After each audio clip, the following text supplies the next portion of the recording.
بسم الله الرحمن الرحيم ألم تر كيف فعل ربك بأصحاب الفيل ألم يجعل كيدهم في تضليل وأرسل عليهم طيرا أبابيل ترميهم بحجارة من سجيل فجعلهم كعصف مأكول. Verse by verse meaning. Have you not seen how your Lord dealt with the people of the elephant? Meaning, Allah is asking us, don't you know the amazing story of how I protected the Kaaba from Abraha and his big elephant? Did he not make their plan go wrong? Meaning, Abraha had a bad plan to destroy the Kaaba, but Allah made his plan fail completely. And he sent against them birds in flocks? Meaning, Allah sent thousands of small birds, ababil, flying over the army, striking them with stones of hard clay? Meaning, each bird carried tiny stones in its beak and claws. They dropped these stones on the army. And he made them like eaten straw, meaning the army was defeated and destroyed, looking like dry grass or leaves that animals had chewed up.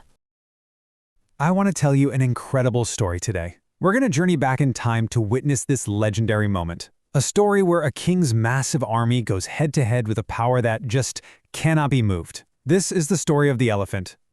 So, right off the bat, here's the central puzzle. It kind of defies all logic, right? It's the ultimate underdog story. How in the world can the smallest of creatures possibly take down a huge, seemingly invincible army?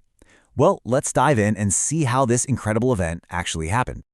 Okay, so every great story has a starting point, and ours begins with a very powerful king named Abraha. And his story, well, it's all about ambition, pride, and this deep, burning jealousy that's about to set off a major, world-changing conflict. And right here, you can see the heart of the whole problem. On one side, you've got King Abraha. He goes and builds this magnificent, over-the-top church, and he's determined to make it the one place everyone in the world comes to worship. But the people's hearts, they were already somewhere else. They were devoted to the sacred Kaaba in Mecca. And that's a kind of loyalty you just can't buy or build, and it made Abraha's frustration grow into a really dangerous rage. So what does he do? Absolutely consumed by this anger, Abraha decides to go down a pretty destructive path. His thinking was basically, if I can't win their devotion, I'll just destroy what they're devoted to. So he puts together this enormous army, and leading the charge as its ultimate symbol of power was a majestic war elephant. It had one single mission: march on Mecca and turn the Kaaba into a pile of rubble. So this army is marching, relentlessly across the desert, getting closer and closer to its target. Victory seems like it's just right there for the taking. But this is where the story takes a sharp, totally unexpected turn. An unstoppable army was about to meet an unmovable will. Just try to picture this scene, okay?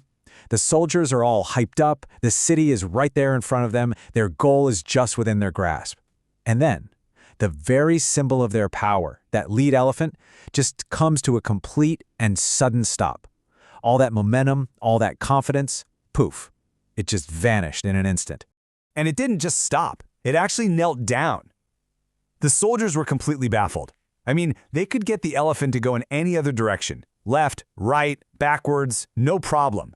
But the second they tried to face it towards the Kaaba, nope, it would not budge. It was this incredible, silent act of defiance from a creature that was supposed to be a weapon. And this really gets us to the key question of the whole story. The soldiers couldn't make it move. There wasn't a wall, there was no obstacle in its way. So what kind of power, what force could possibly stop a war elephant dead in its tracks? Well, it turns out the answer wasn't on the ground with them, it was coming from the sky. So, as the whole army is just standing there confused, something absolutely miraculous begins to happen right above their heads. A powerful intervention was on its way, and from a source they never ever could have expected. Okay, so this miracle unfolded in 3 basic steps. First, this giant swarm of birds appears, just filling the sky out of nowhere. Then, step 2, you realize they're armed. Each tiny bird was carrying these small, hard stones in its beak and in its claws. And finally, the result. The birds just released the stones, and they rained down on the helpless army below. The impact was immediate, and it was overwhelming. Abraha's mighty army, the one that had marched with so much arrogance, was just completely defeated. Not by a rival king, not by another army, but by a flock of birds.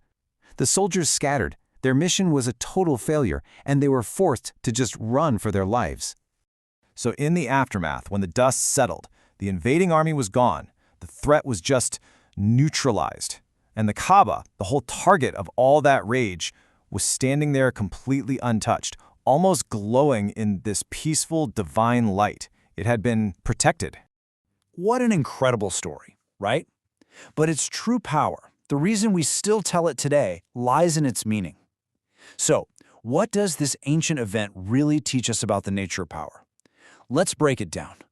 This story really leaves us with 3 huge lessons. First, it shows us that true power isn't about how many soldiers you have or how big your weapons are, it's about divine will.